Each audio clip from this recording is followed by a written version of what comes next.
Marvel Ultimate Alliance is a game I've always loved, and yet I've never played it with only a single character throughout the entire game.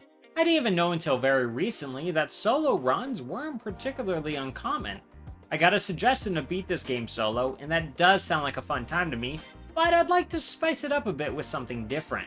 Let's also keep myself from upgrading my powers. That means I'm only able to use my one ability that I begin the game with, and I may never upgrade it, nor may I upgrade any of my suits. I may only pick up stat boosters and enjoy the natural stat boost of leveling. I might learn to regret that, but there's only one way to discover if I will, and that's by doing it. I have to beat this game on normal since hard is locked off. Let's go see if Marvel Ultimate Alliance can be beaten without an alliance and without anyone being ultimate. There I was, enjoying a hot dog during one of those rare blissful moments between disasters, when, as always, disaster struck. Good old always angry Nick Fury shouting for all metahumans to save his flying fortress from the forces of evil, and I guess that includes this webhead. I wasn't too worried when I saw Captain America and everyone's favorite Thunder God Thor had answered the call, but I grew a little more worried about seeing Wolverine, that scary maniac, is also here. Still, I'd rather have had him on my side than watch what happened next. The three of them charged headfirst into a nearby fire, all of them falling immediately to the flames. What the what? I have to assume Loki or some other mind-controlling supervillain is to blame. While those three are hospitalized for their burns, the world still needs saving. Guess it's up to me. Just my luck. You think it's too late for me to jump in the fire too? Ultron's mini-me's are tearing this ship apart, but that's why I never leave home without my trusty web shooters. Why rely only on those though, when there are conveniently placed metal pipes laying about that I can use to speed up the process? If one fights fire with fire, then I don't see why fighting metal with metal won't work too. It works wonders in fact, until Bullseye blocks my path. This psycho is known for never missing, and right now, he's aiming a nuke at my favorite city. Even if he did miss, I don't see that ending well. I gotta make sure to get the rocket's self-destruct code off him. In order to do that, I need to get good about blocking his 2 volleys of explosives he chucks my way before he takes a small breather. Or a long breather, as he seems to forget why we're even battling and just stands there. Good thing he does, as it gives my web shooters a chance to recover before we go back to beating each other's faces in. Sleep tight, Lester. I really hope the prison bedbugs bite. Sadly, Bullseye isn't the only villain trashing the joint. Winter Soldier and Radioactive Man have a little more sense than Bullseye, or actually me as well, as they team up to ruin my evening instead of fighting solo. Though I don't know how sensible it is for Winter Soldier to hang out with a guy emitting dangerous radioactive energy, but I fight crime dressed in a spider costume, so I can only critique so much. Fighting in an enclosed space against these two whack jobs would certainly spell my end, but drawing them outside while pelting them with webs is a pretty good tactic to get them skedaddling. Can't have them missing me too much, so best grab another one of these handy pipes laying about and show them that their superpowers are no match for a few hard whacks on the noggin. I almost peed myself when Fin Fang Foom, the frickin' dragon from space, landed on the helicarrier, but it turns out my blocking skills are somehow up to the task, as I don't even feel the heat of his flames. If only Fangy had the sense to attack the ship at any other part of it, and not where this very helpful anti-aircraft gun sits. Well, anti-alien dragon craft in this case? Of course, much like any good disaster, this one snowballs, as the second shield facility in a row is under attack, and I guess once you prove one time that you don't need help to save the day, everyone expects you to just keep doing it alone. Grand. AIM excels at being obnoxious in everything they do. Unleashing super soldiers on me that keep grabbing my aching head and chucking me across the room far too many times to count is a great way to get on my bad side. But to also insist on the use of shields is just rude. The time I spend ripping the shields from each of their hands is time I must spend tanking the blast of their friends, and that really leaves a nasty bruise. A few dozen nasty bruises at that. I am so very glad I can scavenge the supplies nearby, or I'm not sure I'd be leaving Omega Base alive. Mysterio is next, and I knew to take Fishbowl seriously, despite everything about him making me not want to. Beck would have had me easily if he just thought to lock the door I had entered through, but since he didn't, I can easily backtrack while firing webs his way. Doesn't really matter if I have to beat him 7 times over if he can't ever catch up with me, only ever chasing me with 2 or 3 illusions at a time. All the planning and special effects you had to set up to stand a chance against me, Quentin, and you couldn't think of locking my way out? Not very super genius of you. MODOK is the final threat to Omega Base, and one that surprises me on how incredibly easy he is. This flat Stanley wannabe is supposedly made for the purpose of killing, but you would not know it from fighting him. His 2 attacks are incredibly telegraphed, giving me plenty of time to block them, and even if they land, they do little more than singe my suit. They should have just put like 10 super soldiers here to chuck me around like a volleyball, and that would have had a much better chance than MODOK. As I pat myself on the back for a job well done, Fury whisks me deep underneath the waves to rescue Namor from his mind-controlled soldiers. The only problem is, who's going to save me from those same soldiers? I thought a great defense was trouble, but the Atlanteans are quickly proving to be a great offense is even more trouble as I'm sliced and diced under the sea. I think we should make a new rule for them that they're only allowed to have 1 blade per fishman. Just to keep it fair? No? Well, a spider has to try. Good thing my web shooters are working underwater, so I can take the swordsman out without getting too close. But how are they working? I'm not really sure, but I'm not going to question it too hard for fear of it stopping. It's the same mental approach I have to MJ dating me, and it's working so far. If I fought the leaders of this revolt, Tiger Shark and Atuma, like they wanted me to, I likely would have needed serious medical care. But upon entering the throne room, it becomes quite evident that neither can grasp the concept of stairs, and despite being on their home turf, they feel like fish out of water, struggling to do more than flop in place. I feel a little bad beating them this way, but trying to fight fair for a moment nearly cost me the battle, so why fight fair when it's 2 against 1 after all? Plus, they're dangerous supervillains who are responsible for mass suffering. That knowledge makes this a lot easier. Once Atuma is down, the badly injured Tiger Shark and I can punch it out fairly till only I remain standing. Or, floating. Infiltrating the Mandarin's palace is not something I fear. I'm not sure why Mandarin stocks his home with so many clay warriors that shatter in a single blow. For a fraction of the price, he could have hired a couple fellas off of Craigslist with a shotgun or 2 and had a much better home defense. Ultimo 1 is... well, I'm not sure what he's supposed to be ultimate at. Ultimate at struggling to move around and do anything useful? Sure, I suppose that counts. Where his clay warriors were nothing, his ambushing monks are quite the opposite. With so many of them in close proximity and favoring stuns, I'm defenseless, and I'm not exactly dealing with Hulk levels of durability here to endure their blows. If only Hulk had bitten me instead of a spider. But then again, it would make those Avenger meetings more awkward with him there. I'm not going to let the murderous monks from under the floorboards have a chance to stun me if I can help it. To limit their number advantage, I force them to come to me, up the narrow staircase, all the while pelting them so they can never get another opportunity. Exploring further, I'm surprised to see my old friend Doctor Strange fighting by his lonesome against Mandarin's foot soldiers. I'm happy to get him out of his jam and help him find his magical bauble, especially if it means he'll aid me in cleaning house. But his definition of aid is a very different one than I'd have thought, or wanted. Shuffling back and forth in front of enemies without throwing a punch or spell ever? I don't know who that helps or even hampers. But if that's what the Sorcerer Supreme wants to do, I guess I won't complain. Well, complain much. Maybe a little. Preferably out of his earshot in case he decides to turn me into a box or something else strange. You'd think the least he could do is prescribe me some medicine for all the hits I'm enduring, but I'm not even sure he's really a licensed doctor. Better not to ask and just wave him goodbye as he portals away to go weird out some other hero.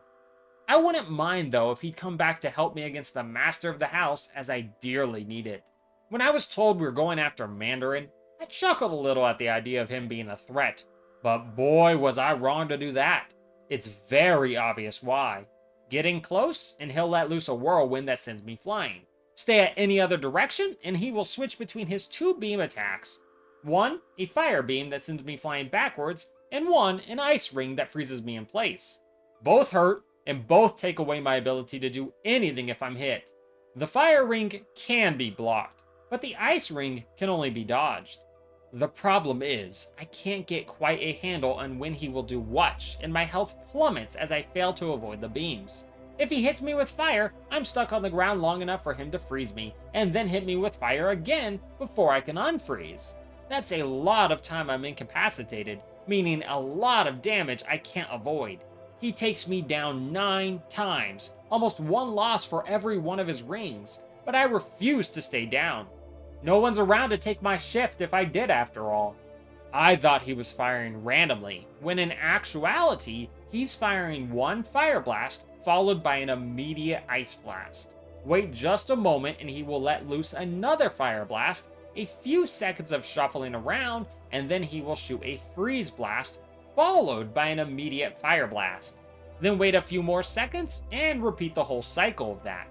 Once I realize he has such a predictable pattern, I know to wait for those openings to web impact him and use the rest of the time to block his fire and dodge his ice. It is slow work and I'm definitely on edge, but it is enough to force him to change plans. He really should have stuck with what he was doing, because now the fight is so much simpler as I lure his explosive robotic spiders into blowing up his defenses. Face to face isn't a worry anymore, as he relies on the occasional fire blast that can't even knock me into the air. Without his 2 effective beams, he's a laugh, and no longer the most dangerous supervillain I've faced so far, meaning it's knockout time.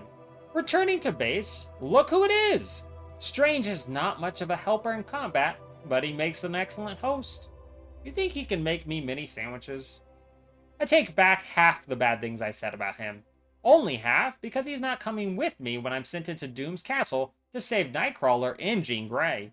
At what point do I get to start charging for all this superhero work?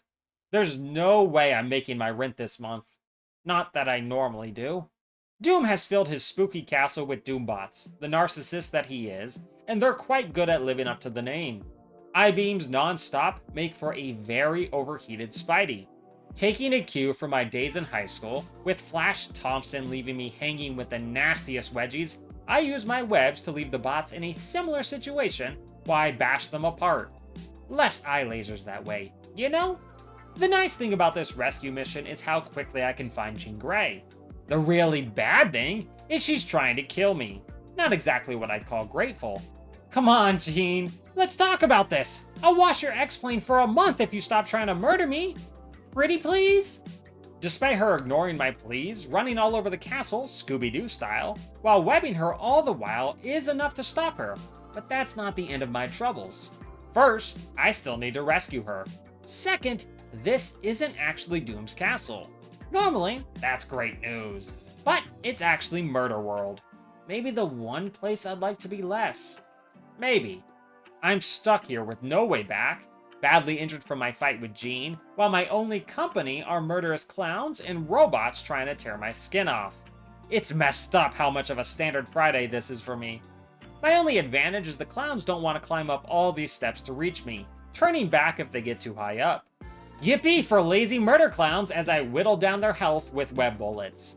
I'm still not safe as Jean reappears and continues to show me how grateful she is for how hard I'm trying to save her. It's a good thing she can't keep up with me, and even better that my block is up to absorbing her telekinetic blows. It's a terrible thing that subduing her means Jean gets absorbed into an arcade machine, and I have to dive into the machine to beat the game and save her. But sure, that might as well be something that happens to me today. Jean's finally safe, but I'm not out of here quite yet. I gotta first deal with Arcade, the madman running the circus. He's the only good joke in this place, as his giant tin can can't do much to me as long as I block, and it is shockingly easy to get him to punch himself. A lot. You'd really think he'd learn at some point not to do that, but maybe every punch gives him short-term memory loss, and that's why he keeps doing it.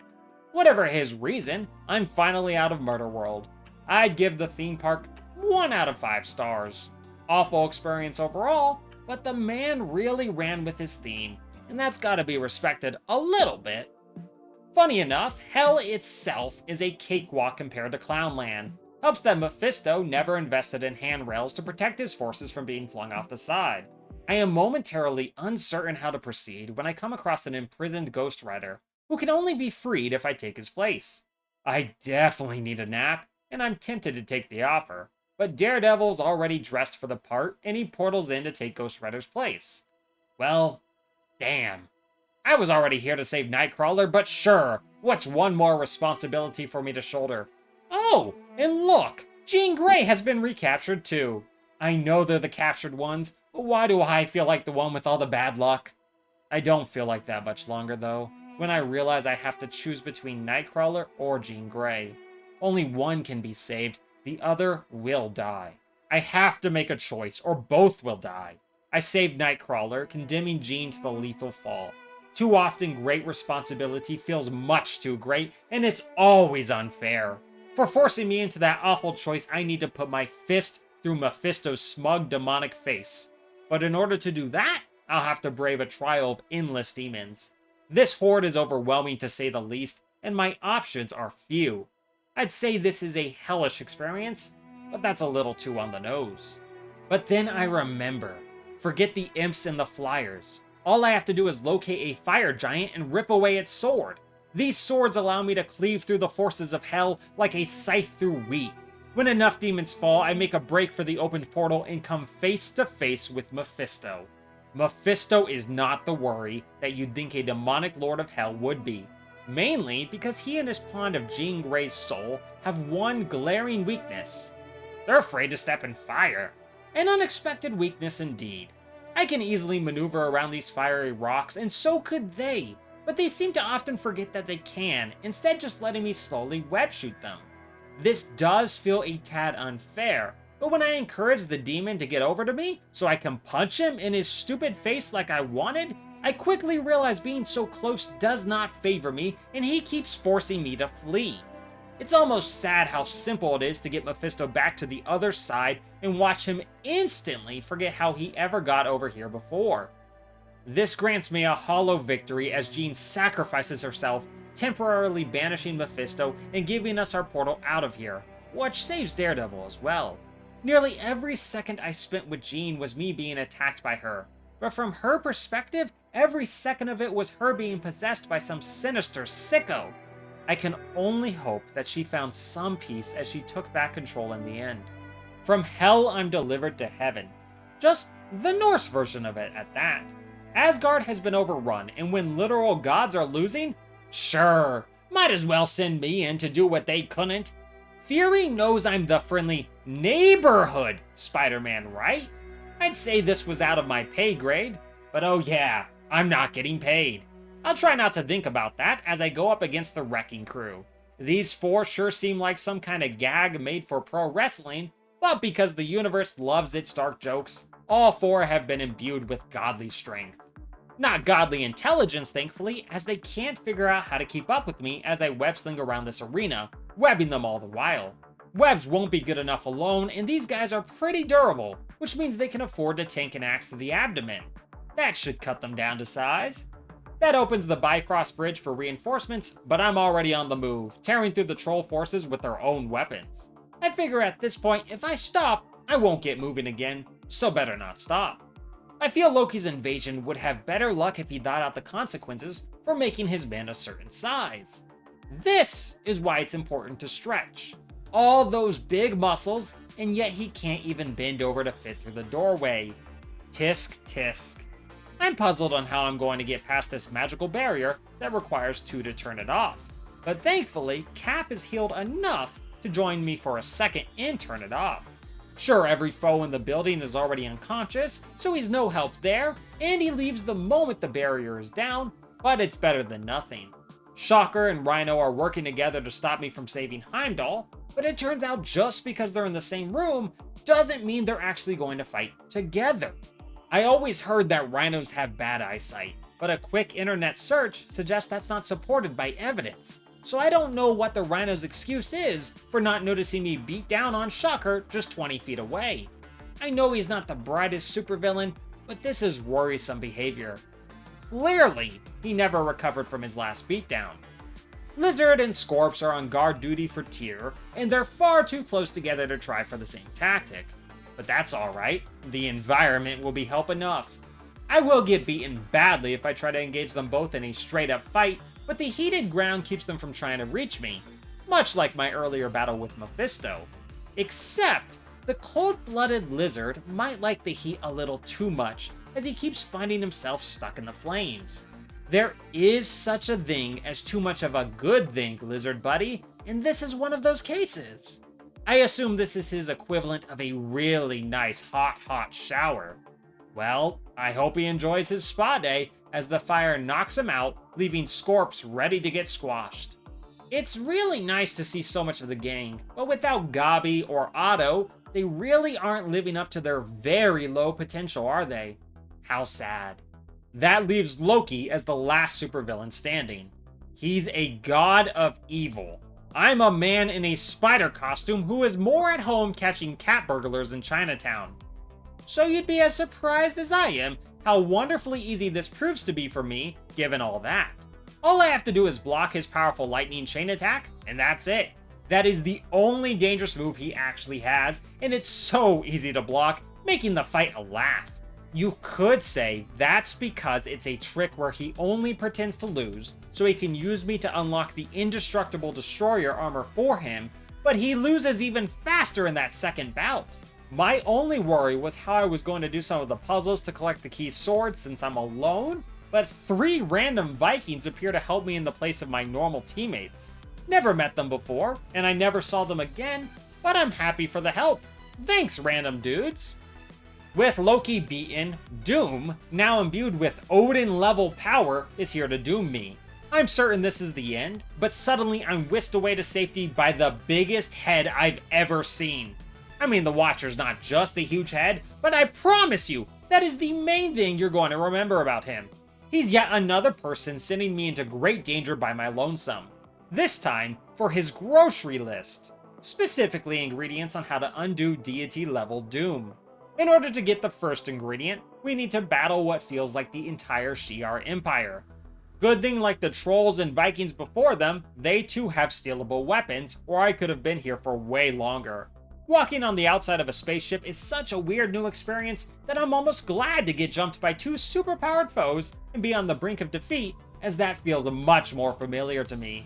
These Imperial guards absolutely should be the death of me, but they're really having trouble catching me. I have no clue what my webs are attaching to out here in space, but once again, trying not to question it so it doesn't go away.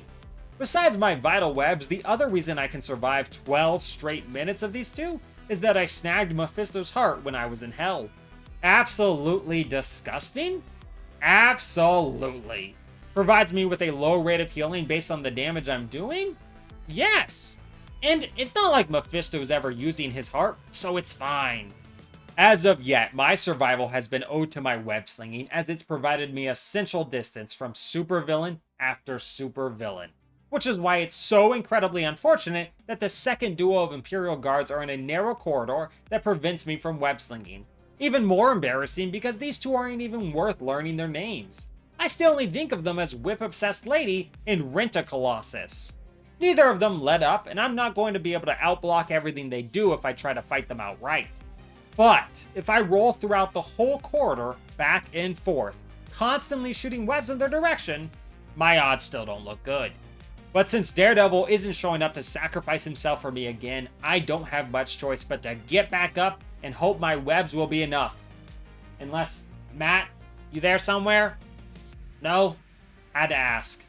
Rent-A-Colossus' slam is actually something I can use in my favor, as it pushes me out of reach of the 2 of them, making it easier to web them or roll away. If I'm lucky enough to get the 2 separated, I need to be careful not to resort to fist fighting, as I still don't have the durability needed to finish the job before I'm brought low. As long as I keep waiting for my chance to roll away and keep my distance, the 2 can be whittled down, and that leaves only Deathbird standing, the usurper of the Shi'ar throne. Clearly, she didn't win the throne by her combat prowess, because it is incredibly simple to smack her down to the ground whenever she grabs me, making her an easy loser. If only she didn't have to be a sore loser, setting the ship to self-destruct unless I can destroy the mechanism fast enough. destroying it in time isn't a problem, except for one major issue. The true Shi'ar Empress, Lilandra, is being tortured as this goes on, and if I try to save her, the ship will definitely blow before I can even get her out, let alone get to the self-destruct mechanism. There's no way to save her by myself, and even if I know saving her will only result in not only her death, but everyone aboard the ship, I can't help but feel responsible for her death. And Deathbird got away in the chaos. At the rate this has been going, even if Doom doesn't destroy the universe, I'm gonna need to hang up my webs for all these lives I'm failing to save.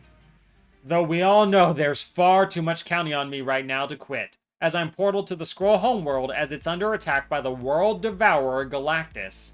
I'm only here for the anti-Doom device Galactus has, so all the Skrulls trying to kill me on sight doesn't really matter when I can simply web-sling past. I might as well save their planet while I'm at it, but there's no real need to pause other than that. And much to my surprise, for once I have help in the form of Silver Surfer, which is really great because I wasn't sure how I was going to beat Galactus without Surfer's sudden arrival. All I have to do is overload Galactus's machines while Surfer distracts them, and that's a breeze to do compared to so much of what I've dealt with to get this far. One giant toppled, a world saved, and all the ingredients needed to fight Doom have been gathered. Throw in a pit stop where Nick Fury himself gets off his butt for once and helps me destroy dozens of evil Iron Man bots, and we can be ready for the final battle. Either I win, or Doom destroys the entire universe by accident, playing with powers he doesn't understand. No pressure. I really should have jumped in that fire when I had the chance. Doom, being the ultra big bad supervillain, has to go the extra mile, pitting twisted versions of Earth's heroes against us. All the power in the universe, and the best he has is 1,000 more statues of him and ugly versions of the people he hates to do his bidding? Why do only the people with no imagination get unlimited power? It's such a shame. But I have bigger things to worry about, I suppose, as I'm hit in the head with evil Captain America's shield for the 20th time, stunning me in place for quite a while. Getting jumped by Colossus and Cap in the basement of Doom Castle is not what I had scheduled for today. But it's gonna be my entire day if I don't get a handle on them. Deathbird dropped a feather when I battled her that regenerates my health more consistently than Mephisto's heart can. I'm not sure why a feather can do this, but I just know it's less disgusting to carry around than a demon's heart. Using that, and taking advantage of my enemy's odd desire to stay down here in the basement no matter what, I can defeat Colossus. Once he's down, I just have to watch out for that cursed shield when fighting Cap. Now I understand how Red Skull must always feel. Well, minus the terrible fashion sense, horrific lack of morals, and the horribly dry face. But otherwise I must understand how he feels. A twisted version of me, too? Oh, Doom! I'm flattered! You shouldn't have. Really, you shouldn't have. I've never looked so hideous. I hope the fact that he's my opposite is why he's stupid enough to get stuck between the wall and the stairs while I knock out Thor. Which, hang on. Did I? Little old me? Just knock out Thor? And Captain America? I hope Doom's right about these guys being the equivalent to their good versions, because I will be bragging about this accomplishment for the rest of my life. Very loudly. However short that life might be, as Doom bolsters his final defense with the entire evil Fantastic Four. Though the idea that these are equal to the normal Fantastic Four, I don't know about that. I feel like they're a tad bit more stupid. Well, actually, way more stupid. Not that I'm complaining. I suppose this is how Doom sees the Four, and boy am I glad he does, as it allows me to single them out until Doom is alone again. Except, no. It can't be that easy, can it? Never can be. Even as I rip a portion of his god power away from myself, things only get much harder. My webs have been imbued with the same godly power as the rest of me has. But when Doom unleashes his never-ending army of Fantastic Four members on me, all the while stunning me with his electric attacks, I'm in for a world of pain. Which, can you guys even be called the Fantastic Four when there's an infinite number of you? I'm just saying. They don't seem to like my questions, especially the Thing, who insist on helping Doom keep me stunned. How is it that I can block Doom's godly strikes, but I can't block the Thing's clap from stunning me? And can we please change that? This is a chaotic mess of a fight, where the major problem lies in how often I'm getting concussed, unable to act under the blur of all the blows, and whenever I can fight back, Doom's armor is proving very much up to the task of protecting him. The one benefit of Team Ignorant Infinite is that they drop meds whenever they fall, allowing me to stay in the fight for the 12 long minutes it takes to overcome Doom. I only stood a chance when the randomness of the clones that are getting churned out are less Ben Grimms and more Johnny Storms, something I could handle easily. Sorry, Johnny, but I love you for being so bad at your job. And with that, Odin seizes his powers back, condemning Doom to a doom of his own. Of course, after all that work I just did, once all the fighting is done, Cap and the rest all reappear to enjoy the congratulations of a job well done. They can have the congratulations for all I care. I just want a nap. Huzzah! After 13 hours, 39 minutes, and 65 losses, I've beaten Marvel Ultimate Alliance solo without spending any upgrade points. Thank you to my webs for being the MVP. And thank you for the suggestion. And another big thanks to everyone for watching. I hope you enjoyed. I'm off to ponder if the power of friendship is equivalent to the power of love. And are they the same power? I do wonder. I'll see you later, friends. Your failure to save Princess Lilandra was most unfortunate, and the western coast of the United States is obliterated. Oh, like I didn't feel bad enough. Ah.